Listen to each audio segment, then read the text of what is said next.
June 15, 1944, Saipan, Mariana Islands. As dawn broke over the azure waters of the Pacific, the men of the 20th Marine Depot Company prepared to land on the volcanic shores. The temperature already reached 92 degrees, promising a sweltering day ahead. Sweat dripped from Staff Sergeant Marcus Jefferson's dark brow as he checked his equipment one final time. Intelligence reports indicated that Lieutenant General Yoshitsugu Saito, commander of Japanese forces on Saipan, had specifically referred to the Black Marine units as soft American labor troops who would break at the first sign of resistance. Little did Saito know that within 3 days, his own parched officers would be begging these same men for water amid the island's most desperate battle. Before we dive into this story, drop a quick hi in the comments and tell me where you're watching from. It really helps support the channel. This is the untold story of how America's segregated Black Marine units would not only prove their combat worthiness on Saipan, but would fundamentally transform the Japanese High Command's understanding of their enemy through an unexpected crisis of humanity. Staff Sergeant Marcus Jefferson stood aboard the transport ship USS DuPage, watching the massive naval bombardment lighting up Saipan's coastline. At 28, Jefferson had already overcome more obstacles than most men twice his age. Born in Birmingham, Alabama, he'd worked his way through college despite Jim Crow restrictions, only to find himself relegated to a segregated military unit after volunteering for service in 1942. "You think they're ready for us, Sarge?" asked Private First Class William Hendricks, a lanky 19-year-old from Detroit who'd joined the unit just 4 months earlier. Jefferson studied the young Marine's face, noting both fear and determination in his eyes. "They're never ready for us, Hendricks. That's our advantage." Across the island in his command bunker, Lieutenant General Yoshitsugu Saito reviewed the latest intelligence reports. At 54, the career officer had served the Emperor through campaigns in China and Manchuria. Now, tasked with defending this crucial island in Japan's defensive perimeter, he faced the full might of America's Pacific offensive. "The Americans are deploying their Negro units to our sector," Saito remarked to Colonel Takashi Nishi, his operations officer. "They're 20th and 18th Depot companies. They are primarily stevedores and supply handlers, not combat troops." Nishi nodded in agreement. "Our intelligence suggests these colored units are considered inferior by the Americans themselves. They are segregated and given limited combat training. They will break easily," Saito concluded, turning back to the map. "We will focus our veteran troops against the White Marine units.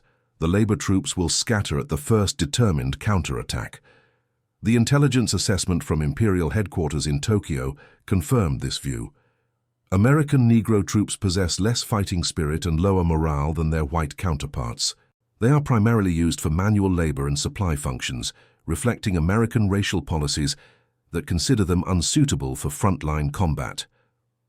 What the Japanese commanders failed to understand was that men like Jefferson and his fellow Black Marines had been fighting their entire lives, against prejudice at home and for the right to prove themselves abroad.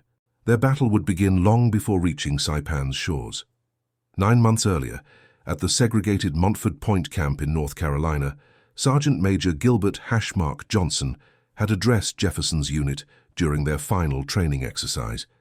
Johnson, one of the first black men to enlist in the previously all-white Marine Corps, earned his nickname from the multiple service hash marks on his sleeve from prior Army and Navy service. "They don't think you belong in this corps," Johnson had told them, pacing before the assembled men. "They don't think you're worthy to wear this uniform. You are going into this war with 2 enemies, the Japanese and prejudice. The only way to defeat both is to be better than anyone else. You understand me? Not just as good, better." Those words echoed in Jefferson's mind as the landing craft approached Saipan's beaches. The 20th Depot Company had been trained primarily for supply and logistics duties, but every Marine received combat training. Jefferson knew his men were prepared for whatever awaited them. Dawn broke as the first waves hit the beach. The 2nd and 4th Marine Divisions led the assault, with support units including the 20th Depot Company scheduled to land in the following waves. The initial landing faced moderate resistance, but as the Marines pushed inland, Japanese defenders launched increasingly fierce counterattacks.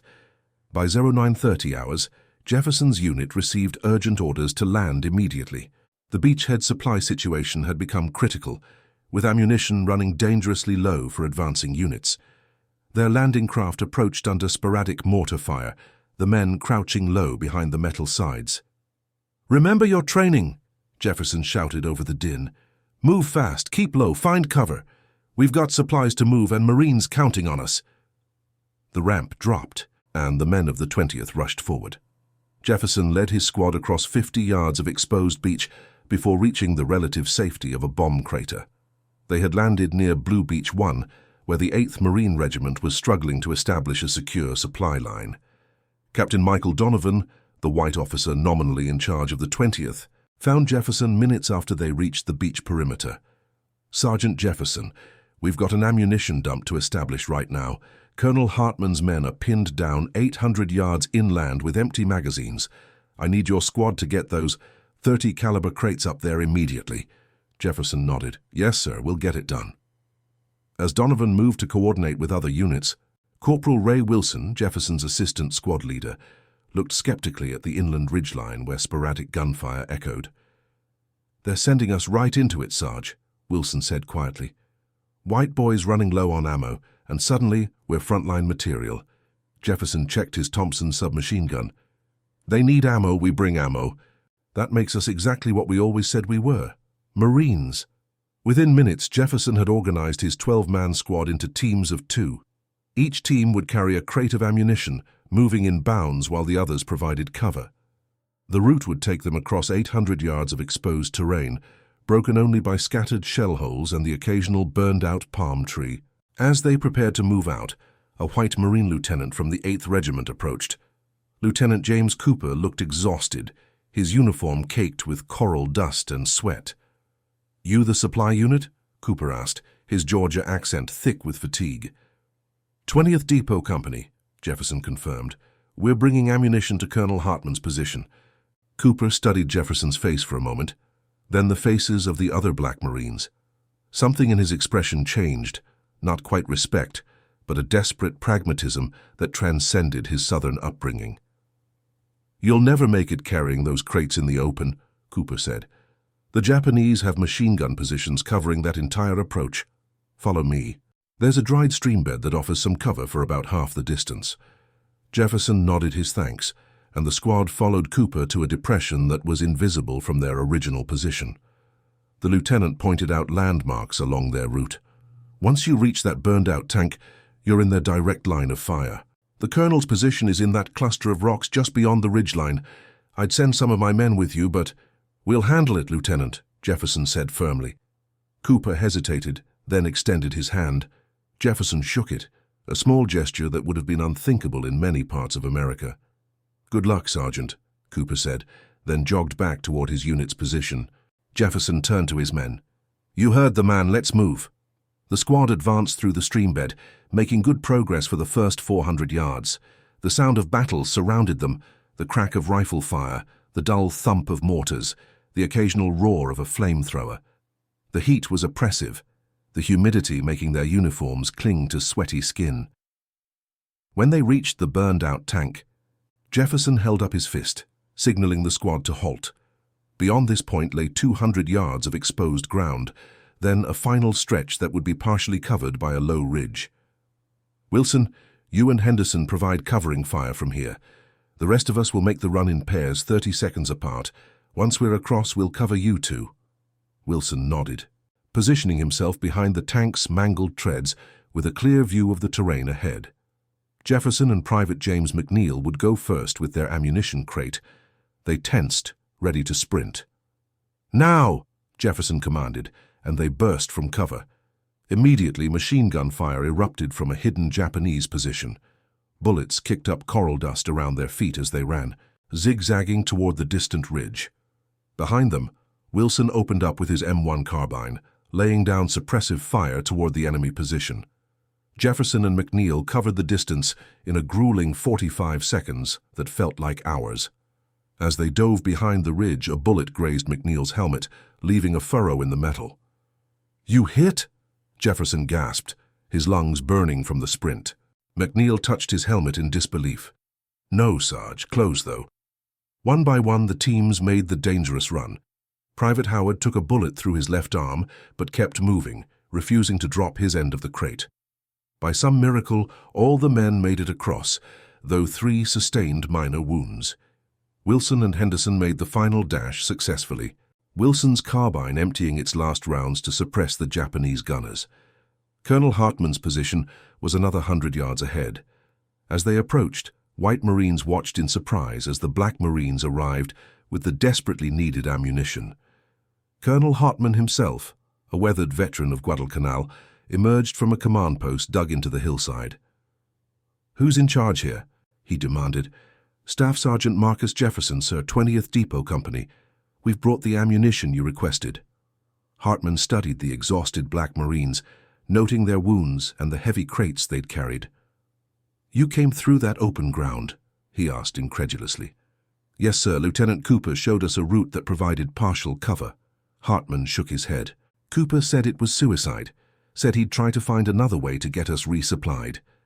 Jefferson stood a little straighter. "With respect, sir, we're Marines. We had a job to do." For a moment, Hartman was silent. Then he turned to his executive officer. "Get these men water and see to their wounded. Then get that ammunition distributed immediately." To Jefferson he added, "Good work, Sergeant. Damn good work." As the day progressed, the 20th Depot Company continued their dangerous resupply missions.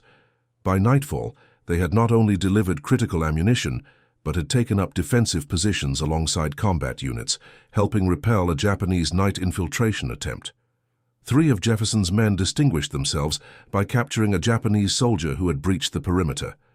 On the morning of June 16th, the second day of the invasion, the situation had deteriorated for the Japanese defenders. American forces had established a solid beachhead and were pushing inland steadily. In his command bunker, Lieutenant General Saito received increasingly concerning reports.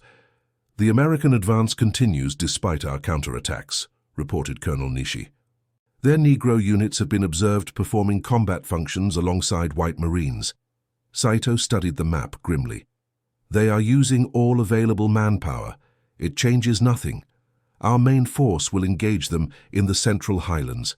There, we will make them pay for every foot of ground."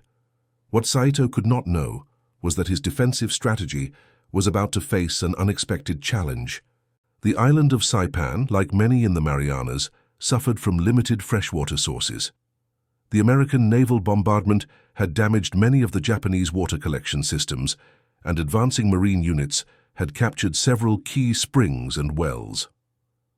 By the afternoon of June 16th, the 20th and 18th Depot Companies had been assigned to water purification and distribution duties near a captured spring in the southern sector. Using portable purification equipment, they established a water point that served not only frontline units, but also processed drinking water for the growing number of civilian refugees.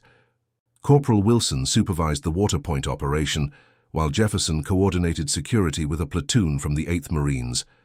The arrangement placed the Black Marines in control of one of the invasion's most crucial resources. "How much are we processing?" Jefferson asked as he checked the perimeter.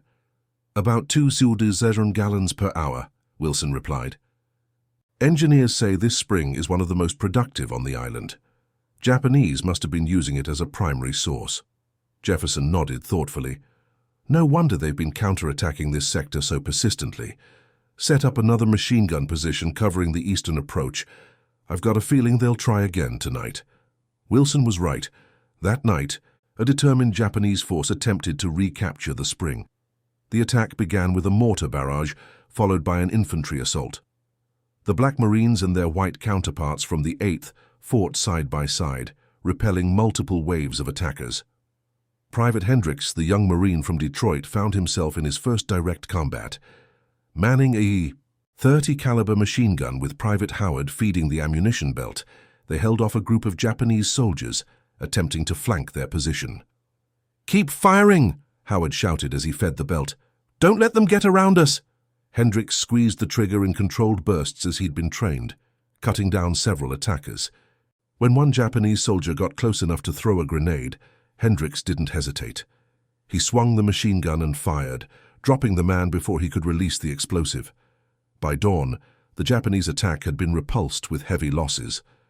The water point remained secure, its importance to both military operations and humanitarian efforts growing by the hour. The 20th Depot Company had conclusively demonstrated they were more than mere labor troops. The third day of the invasion, June 17th, brought a critical turn in the battle. American forces had pushed inland to the point where Japanese units in the southern sector were becoming isolated. The intense heat and combat exertion created an urgent need for water among all combatants. At Japanese headquarters, the situation was growing desperate. Their own water supplies were running dangerously low after American bombing had destroyed their main storage facilities. Soldiers were being limited to 1 cup per day, barely enough to survive in the tropical heat, let alone continue fighting effectively.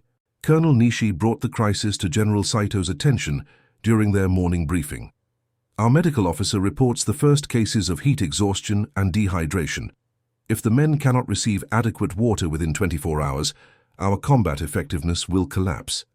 Saito's face remained impassive, though the gravity of the situation was clear. What are our options? There is a spring near Hill 362 that may still be accessible, Nishi replied. But it lies in a contested area. Our reconnaissance indicates it is being held by American forces, specifically their Negro Marine units. Saito considered this information carefully. The Imperial Japanese Army's code emphasized death before surrender, yet without water, his forces would be unable to execute the planned counteroffensive that might drive the Americans back into the sea. After a long silence, he made his decision. Send a delegation under a white flag. Offer medical supplies in exchange for water access. We will test whether these Negro Marines possess the same sense of Bushido as their white counterparts. Later that morning, as the sun climbed mercilessly in the sky, Jefferson was supervising the distribution of water to a group of civilian refugees, mostly women, children, and elderly Chamorro and Korean laborers who had been caught in the battle zone. Many were suffering from dehydration and minor injuries. Captain Donovan approached with Lieutenant Cooper from the 8th Marines. "Sergeant Jefferson," Donovan called, "something unprecedented is happening. A Japanese officer is approaching under a white flag. Intelligence thinks they want to discuss surrender terms, but they specifically asked to speak with the commanders of this position." Jefferson looked surprised. "This position? Why would they—" "Because you control the water," Cooper interjected, "and from what we can gather, they're desperately short." Within minutes, a small Japanese delegation appeared at the perimeter. The lead officer, a captain named Hiroshi Tanaka, spoke excellent English. He had been an exchange student at the University of California before the war. "I am authorized by Lieutenant General Saito to discuss terms for a humanitarian arrangement," Tanaka stated formally after identifying himself. Captain Donovan, as the ranking officer, led the discussion, but kept Jefferson prominently by his side, a symbolic positioning that wasn't lost on the Japanese. "What arrangement are you proposing?" Donovan asked. "Our medical facilities contain wounded civilians as well as soldiers," Tanaka explained. "We offer medical supplies, particularly quinine and antibiotics, in exchange for access to water for these wounded." Jefferson studied the Japanese officer carefully. The man was clearly suffering from dehydration himself, his lips cracked and skin ashen despite his formal bearing. "How do we know this isn't a ploy to resupply your combat troops?" Jefferson asked directly. Tanaka's eyes widened slightly at being addressed by a black officer, but he recovered quickly. "We propose neutral observers from the International Red Cross among the civilians you have already rescued. They can verify the water goes only to medical facilities." Cooper and Donovan exchanged glances. No such Red Cross observers existed on Saipan yet. "We don't need observers," Jefferson said suddenly. "We'll provide water for anyone who needs it, civilian or military wounded, but under our supervision and our terms." Donovan looked at Jefferson in surprise, but didn't contradict him. "What terms?" Tanaka asked cautiously. "Your medical personnel can approach this position under white flags in groups no larger than 4. They will receive water and must return immediately to your lines. No weapons, no military supplies, and for every container of water we expect 1 civilian to be released to our care." Tanaka considered the proposal. I must consult with my superiors. Of course, Jefferson replied. We'll expect your answer within 2 hours. As the Japanese delegation departed, Donovan pulled Jefferson aside. That was bold, Sergeant. Taking the initiative in diplomatic negotiations. Jefferson met his gaze steadily. With respect, sir, they came here because we control the water, and they asked specifically for the Negro Marines. I believe General Saito is testing us, our professionalism, our humanity. Donovan nodded slowly. I think you're right. And if so, your response just gave him something to think about. 2 hours later, Tanaka returned with approval from General Saito. The terms were accepted with one modification. They would send 6 civilians for every water container, more than Jefferson had asked for. By that afternoon, a remarkable scene unfolded at the water point. Japanese medical personnel, under white flags, approached the American lines to receive water. Each group brought released civilians, mostly Chamorro natives and Korean laborers who had been pressed into service by the Japanese. As Jefferson supervised the exchange, he noticed something significant. The Japanese medical officers, initially stiff and formal, gradually displayed increasing respect toward the black Marines controlling the water distribution. By the third exchange, one Japanese doctor actually bowed to Jefferson before departing, a gesture of genuine respect that would have been unthinkable days earlier. Late that evening, intelligence officers arrived to debrief Jefferson and his men about the exchanges. Major William Hendricks, an intelligence officer with the 4th Marine Division, questioned Jefferson directly. Did any of the Japanese officers make comments about your unit being Negro Marines? Jefferson nodded. Yes, sir. During the 4th exchange, a Japanese lieutenant who spoke some English mentioned they had been told American Negro troops were only used for labor and weren't real combat soldiers. He seemed surprised by our organization and discipline. Hendricks made notes. This confirms something we've suspected. Japanese intelligence had categorized your units as inferior based on America's own segregation policies. They expected you to break under pressure or to treat Japanese prisoners and wounded harshly based on racial animosity. They were wrong on both counts, Jefferson stated simply. Yes, Hendricks agreed, and that miscalculation is having a significant psychological impact. We've intercepted communications suggesting General Saito is re-evaluating his entire understanding of American forces. The Major's assessment proved accurate. In his command bunker, Saito was indeed reassessing his intelligence about American forces. These Negro Marines, he remarked to Colonel Nishi, they maintain discipline and professionalism equal to any troops I have observed. Yet the Americans segregate them and limit their combat roles. It is perplexing. Perhaps, Nishi suggested, the Americans do not fully utilize their own military potential due to their racial policies. It may be a weakness we can exploit. Saito shook his head. No. What I observed today suggests the opposite. Despite their treatment, these men fight for America with full commitment. They could have denied us water out of simple vengeance, yet they provided it under controlled, honorable terms. Such loyalty, despite discrimination, indicates a strength in the American force we had not anticipated. The water exchanges continued through the night and into the next day. By June 18th, the 4th day of the invasion, over 200 civilians had been transferred to American care, and enough water had been provided to sustain Japanese wounded. The humanitarian arrangement created an unexpected dynamic between the opposing forces. During one exchange, a Japanese medical officer named Major Ishikawa approached Jefferson directly.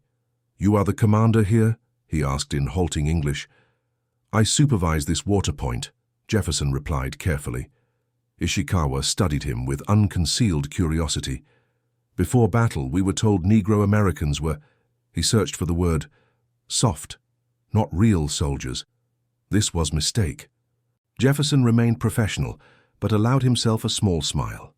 "A serious mistake, Major." Ishikawa nodded. "You treat our wounded, our civilians, with honor. This is Bushido, warrior spirit. I will report this truth." The exchange was observed by several white Marines, including Lieutenant Cooper, who had developed a grudging respect for Jefferson's unit. Later, Cooper approached Jefferson as he rotated men from the perimeter defense. "You know what you've done here, don't you, Sergeant?" Cooper asked. "Followed orders and Marine Corps protocols for handling civilians and enemy wounded," Jefferson replied evenly. Cooper shook his head. "You've done more than that. You've changed minds. Japanese minds, yes, but American ones too." He gestured to where white and black Marines were working together to distribute supplies. "Some of these boys had never spoken to a Negro as an equal before this island. Now they're following your orders without question." Jefferson considered this. "War makes for strange circumstances, Lieutenant." "It's more than circumstances," Cooper insisted. "It's seeing what a man does when everything is on the line. My daddy would have a conniption, but I'd serve under you any day, Sergeant Jefferson." As the fourth day of battle came to a close, the strategic situation on Saipan continued to evolve. American forces consolidated their positions and prepared for the push to capture the remainder of the island. The water arrangement had created an unexpected pause in the southern sector, allowing both sides to regroup. For the men of the 20th Depot Company, the battle for Saipan marked a turning point. They had arrived as support troops, supposedly limited to supply duties. They would finish the campaign as combat-proven Marines, having earned respect from both allies and enemies. In his final report of the day, Jefferson wrote, "The men have performed all assigned duties with exceptional professionalism. Combat operations and humanitarian arrangements have been executed according to the highest standards of the Corps. The 20th Depot Company stands ready for all further assignments."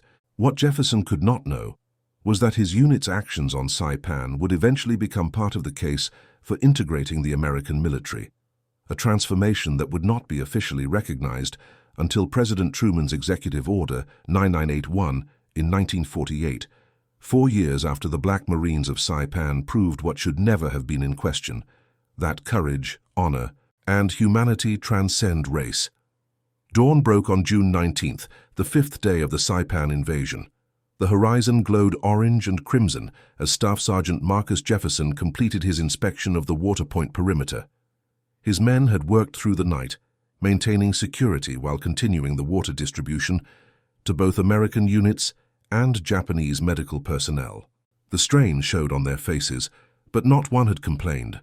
They understood the significance of their role, not just for the battle, but for what it represented.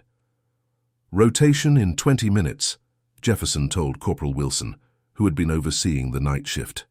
"Get some chow and find some shade. You look dead on your feet." Wilson nodded, rubbing his bloodshot eyes. "One of the Japanese doctors left something for you.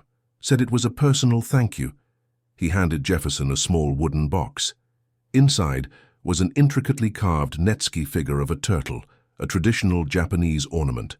A note in careful English read, "Honor exists in all worthy men regardless of color. With gratitude for your compassion. Major Ishikawa." Jefferson carefully pocketed the gift. Such humanity amid slaughter was worth preserving. At 8:30 hours, Captain Donovan arrived with new orders. His expression told Jefferson everything he needed to know. Their relative calm was about to end. "Command is initiating the push toward Garapan and Mount Tapochau," Donovan explained, spreading a map on the hood of a jeep. "The 8th Regiment is moving out, which means we're losing our security detail here. Your company is being reassigned." "We're abandoning the Waterpoint?" Jefferson asked, surprised. "No, it's too valuable. The 23rd Marines are sending a platoon as replacement. But the 20th Depot Company has new orders. You've been specifically requested for a forward supply mission." Jefferson raised an eyebrow. "Requested? By whom?" "Colonel Hartman himself," Donovan replied with a hint of pride. "Apparently your performance with that ammunition run made an impression. He's asked for your company to establish a forward supply depot here." He pointed to a location on the map, roughly 2 miles inland. "It's a cave system that intelligence believes contains Japanese supplies. The 8th will secure it, then you'll move in and establish the depot." Jefferson studied the map. The position was strategic, central to the planned American advance, but dangerously exposed until surrounding areas were secured. "When do we move out?" 1200 hours. Get your men ready." As Donovan departed, Lieutenant Cooper approached. The Southern officer had become an unexpected ally over the past days. "Heard you're joining us at Objective Bravo," Cooper said. "Thought you should know what we're really walking into." That cave system is believed to be one of General Saito's former command posts. Intelligence thinks there might be documents there, valuable ones. Jefferson understood the implication. "So we're not just establishing a supply depot, we're securing potential intelligence assets." Cooper nodded. "And since your men have proven they can handle combat situations while maintaining discipline, we're the perfect choice for sensitive material," Jefferson finished. "I understand." By noon, Jefferson had briefed his platoon and prepared them for movement. The waterpoint transfer to the 23rd Marines was completed efficiently, though not without a moment of significance. Major Ishikawa arrived for the final scheduled water exchange and was visibly disappointed to learn of Jefferson's departure. "We had believed all Negro Americans were treated as inferior by your military," the Japanese officer admitted. "Yet you are being assigned to important combat operations." Jefferson offered a diplomatic response. "The Marine Corps puts the right men where they're needed, Major." The Japanese officer seemed to consider this carefully before responding. "Perhaps we have misunderstood many things about America." As the 20th Depot Company prepared to move out, they received unexpected support. Lieutenant Cooper arranged for a squad from his platoon to provide additional security during their movement to Objective Bravo. "My men volunteered," Cooper explained when Jefferson expressed surprise. "Seems you've made quite an impression." The mixed force departed at 12:45 hours, moving cautiously through terrain that had been contested just hours before. Evidence of fierce fighting was everywhere. Shattered trees, abandoned equipment, and the occasional body that recovery teams hadn't yet reached. The heat remained oppressive, the humidity making each step an effort. Private Hendricks moved alongside Jefferson as they navigated a rocky incline. The young Marine had grown noticeably in confidence since their landing. "Sarge, is it true the Japs specifically asked for water from us?" Hendricks asked quietly. "They asked for water from whoever controlled that spring," Jefferson clarified. "It happened to be us." "But still," Hendricks persisted, "they kept coming back, even after they realized we were Negro Marines." Jefferson considered how to explain. "War creates strange situations, Hendricks. Necessity overcomes prejudice when survival is at stake." "You think it'll be like that when we get home?" The question carried the weight of every black serviceman's uncertainty about returning to segregated America. Before Jefferson could answer, a sharp crack split the air. A Marine at the front of their column crumpled, shot through the shoulder. "Contact front," Cooper shouted. "Get to cover." The ambush came from a Japanese squad that had remained hidden as the main American forces passed through. Now they targeted what they perceived as a vulnerable supply unit. They couldn't have made a worse assessment. Jefferson's men reacted with practiced precision, taking covered positions and returning accurate fire. Private Howard, despite his previous wound, provided covering fire, while Corporal Wilson led a flanking movement that caught the Japanese by surprise. The firefight lasted less than 10 minutes. When it ended, the Japanese squad had been eliminated with only 3 Marine casualties, all wounded, but alive. Cooper approached Jefferson as they prepared to move again. "That was textbook," he said, genuine admiration in his voice. "Your men fight like they've been doing it for years." "We've had good training," Jefferson replied simply, "and good motivation." By mid-afternoon, they reached Objective Bravo. The 8th Regiment had secured the cave complex an hour earlier and was still clearing the deeper sections. Colonel Hartman greeted them personally. "Sergeant Jefferson," he acknowledged, "your reputation precedes you. I need this location transformed into a forward supply depot within 4 hours. Additionally," he lowered his voice, "we've discovered Japanese intelligence documents. I want your men to secure them for transport. Can I count on absolute discretion?" "Yes, sir. My men understand security protocols." Hartman nodded approvingly. "Very good. Lieutenant Cooper's squad will remain attached to your unit for additional security. The cave system proved ideal for a supply depot, naturally cooled, protected from artillery, and spacious enough to organize different supply categories. Jefferson's men worked efficiently, establishing storage areas, setting up a distribution point, and improving access for supply vehicles. The Japanese documents, meanwhile, were carefully gathered and inventoried. Jefferson assigned Corporal Wilson, who had college education, to work with intelligence officers in preliminary assessment. Though Wilson couldn't read Japanese, he helped organize materials by apparent type and priority. By evening, the forward depot was operational, already receiving and distributing supplies to frontline units.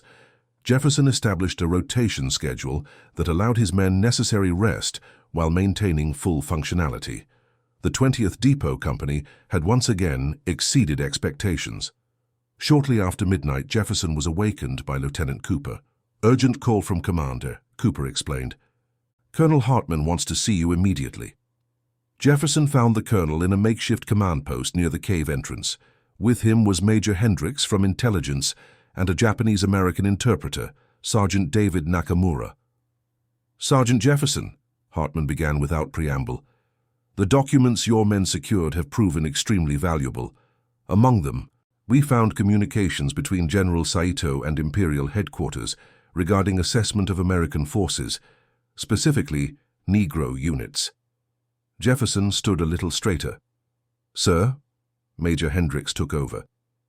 "These documents reveal that the Japanese had developed specific tactics based on American segregation policies. They believed Negro units would break under pressure or could be isolated from white units due to presumed racial tensions. Your unit's performance, particularly the Water Point operation, directly contradicted their intelligence." "There's more," Sergeant Nakamura added. "General Saito sent an urgent reassessment to Tokyo yesterday. He specifically cited the professionalism of Negro Marine units as evidence that Japanese intelligence had fundamentally misunderstood American military capabilities." Colonel Hartman studied Jefferson carefully. "Do you understand the significance of this, Sergeant?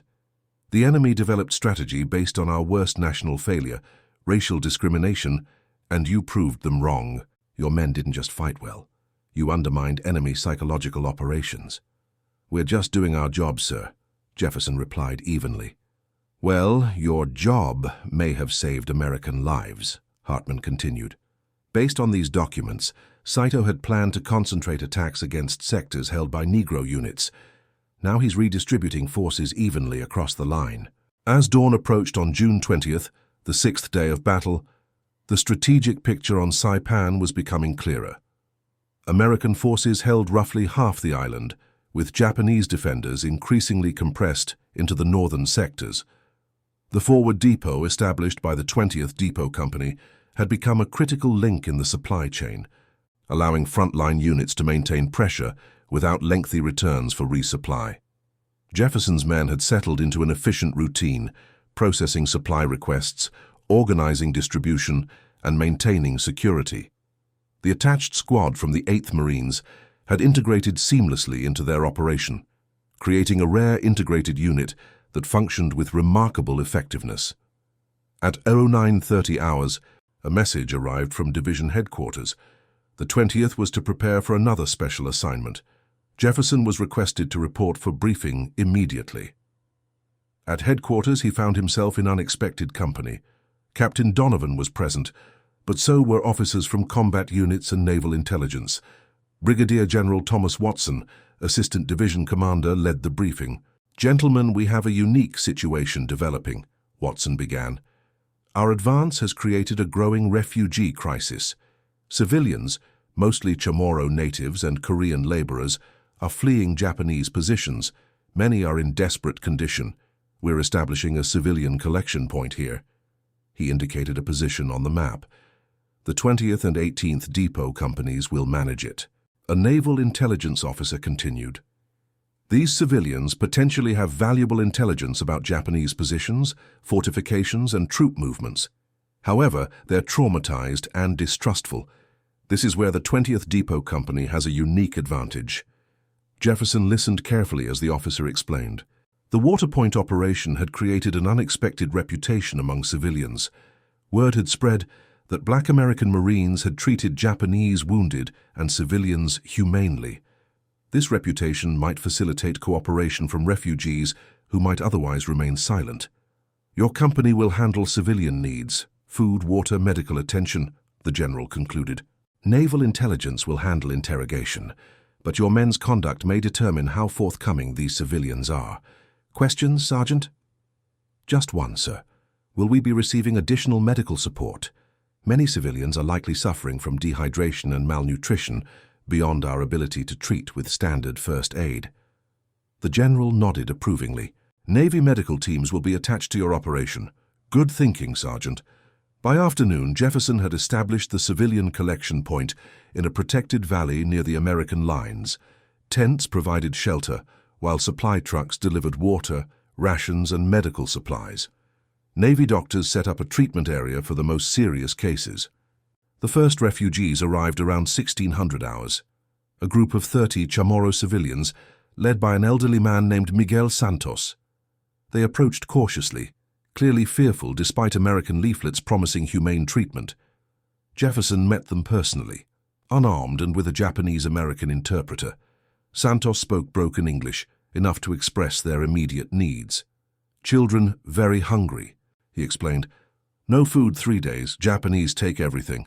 Jefferson instructed his men to provide food immediately, prioritizing children and the elderly.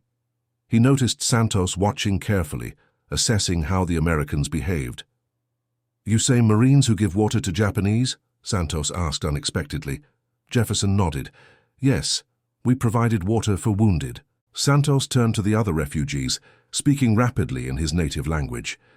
Their demeanor visibly changed, tension easing from their postures. We help you, Santos decided. Tell where Japanese hide guns, where soldiers dig holes. We show on map. The intelligence officers could scarcely believe their luck. Within hours, the refugees were providing detailed information about Japanese positions, significantly more than expected. When asked why they were being so forthcoming, Santos's answer was illuminating. Japanese say American Negro Marines torture prisoners. Very cruel, he explained. But we see you give water to Japanese wounded. We see you help everyone. We know Japanese lie. By the 7th day of the invasion, June 21st, the civilian collection point had grown dramatically. Over 200 refugees had arrived, each bringing information that helped American forces advance while minimizing civilian casualties. Jefferson's men worked tirelessly, organizing shelter, distributing supplies, and ensuring proper medical care. At midday, an unexpected visitor arrived, Lieutenant General Holland Smith, commander of all Marine forces on Saipan. The general's reputation for demanding excellence was legendary throughout the Corps. So, you're Jefferson, Smith remarked after a brief inspection. I've heard about your unit. Thought I should see for myself. Yes, sir, Jefferson replied, unsure what else to say. Smith surveyed the operation, noting the orderly arrangement, the efficiency of supply distribution, and the evident trust between the refugees and the Black Marines. Colonel Hartman tells me you've been performing well above expectations, Smith continued. Says your men have combat discipline that would make any unit proud. Thank you, sir. They're good Marines. Smith studied him with a penetrating gaze. You know, Sergeant, before this war there were no Negro Marines. The Corps was the last service to accept colored enlistments. Many thought it was a mistake. Jefferson remained silent, standing at attention. I'm beginning to think the mistake was waiting so long, Smith concluded. Carry on, Sergeant. You're doing fine work here. As the general departed, Captain Donovan approached. That was unprecedented, he said quietly. General Smith rarely offers praise to anyone. Jefferson allowed himself a small smile. Maybe he's recognizing what we've always known, Captain. Given the chance, we can serve as well as anyone. That evening, a message arrived from Division Intelligence. Based on information provided by civilians at the collection point, American forces had located a major Japanese ammunition dump. Plans were underway for an assault to capture it the next day. The 8th Marines would lead the attack, with the 20th Depot Company providing immediate logistics support once the position was secured. At 400 hours on June 22nd, the 8th day of the invasion, the assault began. Artillery pounded suspected Japanese positions, followed by an infantry advance. By 0730, the objective was secured, and Jefferson received orders to move forward with a supply team. The ammunition dump was larger than expected, containing not just artillery shells and small arms ammunition, but vehicle fuel and medical supplies. As Jefferson's men began inventory, Lieutenant Cooper approached with troubling news. "We've got a problem," he said urgently. "There are wounded Japanese in a bunker near the main storage area. Looks like they were using it as an aid station. They've barricaded themselves in and are threatening to detonate grenades if anyone approaches." "How many wounded?" Jefferson asked. "At least 15 from what we can see, including one who appears to be a high-ranking officer." Jefferson considered the situation. "Have you tried using a Nisei interpreter?" "They won't respond. They think it's a trick." A dangerous idea formed in Jefferson's mind. "What about the water exchange? Did any of these men witness that?" Cooper shook his head. "No way to know." "There is one way to find out," Jefferson decided. "Let me try something." Despite Cooper's objections, Jefferson approached the bunker with only an interpreter. He carried a canteen of water and displayed it prominently. "Tell them I'm from the Marine unit that provided water to their wounded," he instructed the interpreter. "Tell them we offer the same terms, humane treatment in exchange for peaceful surrender." The interpreter called out the message. For several tense moments there was no response. Then a voice replied from within the bunker. A brief conversation followed in Japanese. "He says there is an officer who heard about the Negro Marines who respected Japanese wounded," the interpreter explained. "He wants to know if you are from that unit." "Yes," Jefferson confirmed. "The 20th Depot Company. We manage the water point." More Japanese conversation followed. Finally, the interpreter turned back to Jefferson. "They are willing to surrender the wounded, but the officer wishes to speak with you personally first." Jefferson nodded. "Tell them I'm coming forward alone." Ignoring Cooper's protests, Jefferson slowly approached the bunker entrance. A Japanese officer appeared, supporting himself against the doorframe. Though his uniform was blood-stained from a wound in his side, his bearing remained dignified. "I am Major Tanaka," he said in fluent English. "You are the commander of the Negro Marine Unit?" "Staff Sergeant Marcus Jefferson, 20th Depot Company." Tanaka studied him carefully. "I was Chief of Staff to General Saito until this wound removed me from duty. I heard reports of your unit's conduct at the water point. Is it true that you provided water even knowing it would help our soldiers continue fighting?" "We provided water for wounded," Jefferson clarified. "We're Marines. We don't let wounded suffer if we can help them." Tanaka nodded slowly. "You understand Bushido better than many Japanese officers." He straightened painfully. "We will surrender our wounded to your care. I ask only that they be treated with dignity." "You have my word," Jefferson promised. Within 30 minutes, 15 wounded Japanese, including Major Tanaka, had been evacuated to American medical facilities. The surrender occurred without incident, saving both American lives that would have been lost in an assault and Japanese lives that might have ended in suicidal resistance. Word of the incident spread quickly through American lines. By evening, Jefferson was summoned to division headquarters, where he found himself facing not just his immediate superiors, but Brigadier General Watson himself. "Sergeant Jefferson," Watson began, "I understand you negotiated the surrender of Japanese wounded, including a senior staff officer." "Yes, sir," Jefferson confirmed. "They were barricaded with explosives. A direct assault would have cost lives on both sides." "And you approached their position alone?" "With an interpreter, sir. I believed they would be more receptive to surrender if they didn't feel threatened." Watson exchanged glances with the other officers. "Major Tanaka has proven to be an intelligence windfall, Sergeant. He's providing detailed information on Japanese defenses across the island. Intelligence believes his cooperation stems largely from his respect for the treatment he received from your unit." Jefferson remained silent, unsure how to respond. "Additionally," Watson continued, "documents found in his possession include communications with General Saito specifically discussing Negro Marine units. It seems your actions at the water point created considerable consternation among the Japanese High Command. They had based certain tactical decisions on the assumption that Negro troops would perform poorly under pressure." "We've proven otherwise, sir," Jefferson said simply. "Indeed you have, Sergeant. Indeed you have." As the battle for Saipan entered its final phase, the role of the 20th Depot Company continued to evolve. What had begun as a standard supply operation had transformed into a multifaceted mission encompassing combat support, civilian management, and even diplomatic functions with surrendering enemy forces.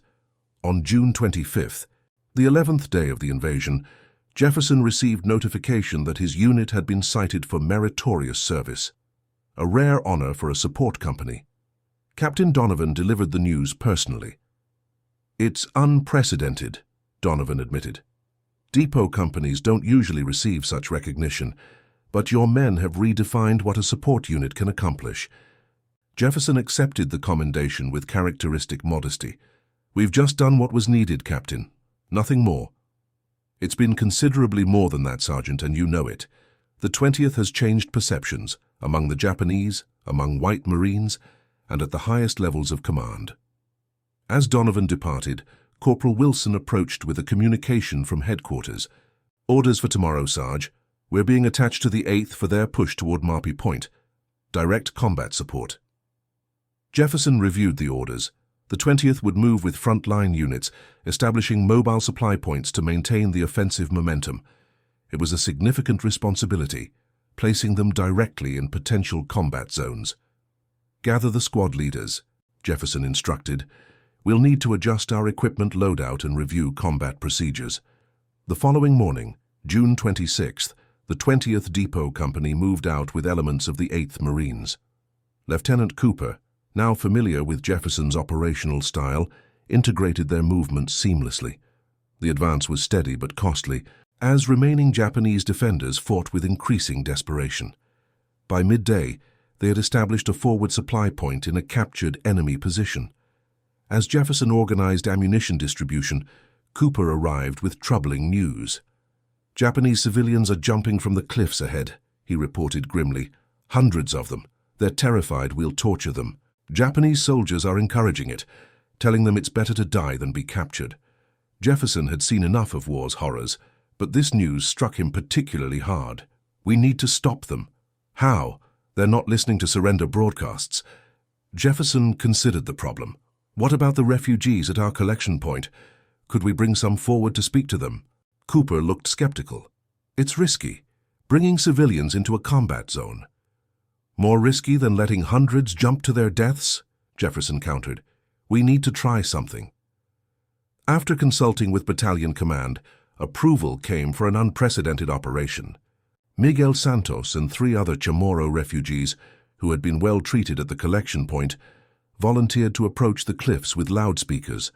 They would be accompanied by Marines from the 20th, chosen specifically because word had spread among civilians about the Black Marines' humane treatment of prisoners and wounded. Jefferson led the small team himself. They advanced cautiously through areas just secured by combat units, finally reaching a position where they could see civilians gathered at the cliff edges. The sight was heartbreaking, families huddled together, some already jumping as Japanese soldiers urged them on. Santos took the loudspeaker, his voice carrying across the rocky terrain in the Chamorro language. He explained that the Americans were providing food, water, and medical care. He described the refugee camp and the humane treatment they had received. Most importantly, he identified the Marines with him as the same unit that had treated Japanese wounded with dignity. For several tense minutes there was no visible response. Then, slowly, a woman with 2 small children approached from the cliff edge. She spoke briefly with Santos, looking fearfully at the Marines. Santos turned to Jefferson. "She asks if her children will receive food. The Japanese told them, 'Americans kill children.'" Jefferson removed a ration bar from his pack and held it out to the woman. After a moment's hesitation, she accepted it, quickly giving pieces to her hungry children. This simple act began a trickle that soon became a flood. Within hours, over 300 civilians had come down from the cliffs, choosing life over the suicide their Japanese captors had encouraged. Marine units adjusted their advance to create a corridor for civilians to reach American lines. The operation continued through the day and into the night. By dawn on June 27th, nearly 1,000 civilians had been saved. The 20th Depot Company organized their movement to the collection points, providing emergency rations and water along the route. As the civilian evacuation continued, Japanese resistance on Saipan entered its final phase. On July 7th, General Saito, recognizing the hopelessness of his position, ordered the largest banzai charge of the Pacific War. Over 4,000 Japanese soldiers launched a desperate attack against American lines. The 20th Depot Company found themselves directly in the path of this onslaught. Jefferson's men, now functioning effectively as combat troops, held their positions alongside the 8th Marines, repelling wave after wave of attackers. Private Hendricks, the young Marine from Detroit, demonstrated particular courage, maintaining his machine gun position despite being wounded twice. When the massive attack finally subsided, the 20th had suffered casualties but had not broken. 15 men wounded, 3 killed, a heavy toll for a depot company, but their line had held. The Japanese attack had spent itself against American positions, with over 4,000 Japanese dead for minimal territorial gain. On July 9th, Saipan was declared secured.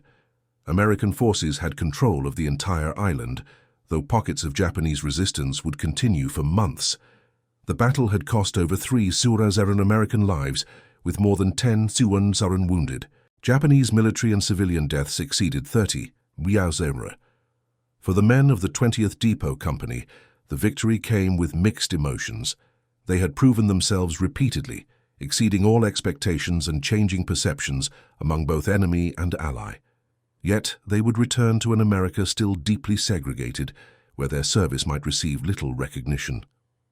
On their final evening on Saipan, before boarding transports for the next operation, Jefferson gathered his men. "I want you to remember what we accomplished here," he told them. "Not just the combat, not just the supplies delivered, but the lives saved. American, Japanese, civilian. We've shown what we're capable of when given the chance. That knowledge can't be taken from us, no matter what awaits back home." Corporal Wilson spoke up. "You think things will be different when we get back, Sarge, after all this?" Jefferson considered the question carefully. "Change doesn't come easily or quickly. But what we've done here matters. The Marines who served alongside us, the Japanese who encountered us, the civilians we helped, they'll remember. And maybe, just maybe, that will help change minds back home too." 2 weeks later, as their transport ship sailed for the next island in America's Pacific campaign, Jefferson received unexpected mail. It included official commendations for the 20th Depot Company and several individual citations for bravery. More surprising was a letter from Lieutenant General Holland Smith himself, acknowledging their exceptional service. Most meaningful to Jefferson, however, was a small package containing letters from civilian refugees they had helped. Written in halting English or translated by interpreters, they expressed simple but profound gratitude. One from Miguel Santos concluded, "You show us true America, not color of skin but goodness of heart. This we never forget." Jefferson carefully stored these testimonials.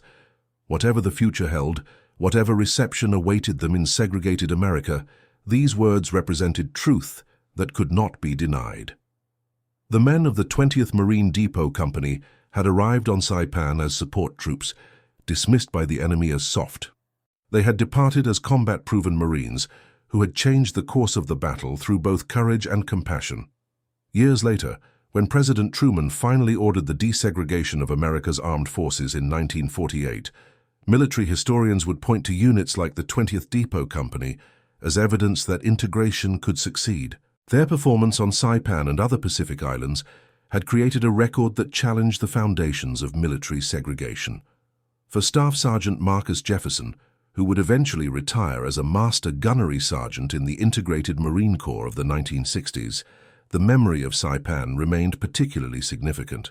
The small wooden Netsuke turtle given to him by Major Ishikawa remained on his desk throughout his career, a reminder that respect could be earned even from those who began as enemies, that humanity could emerge in war's darkest moments, and that change, however slow, was possible when men were judged not by their color, but by their character and courage.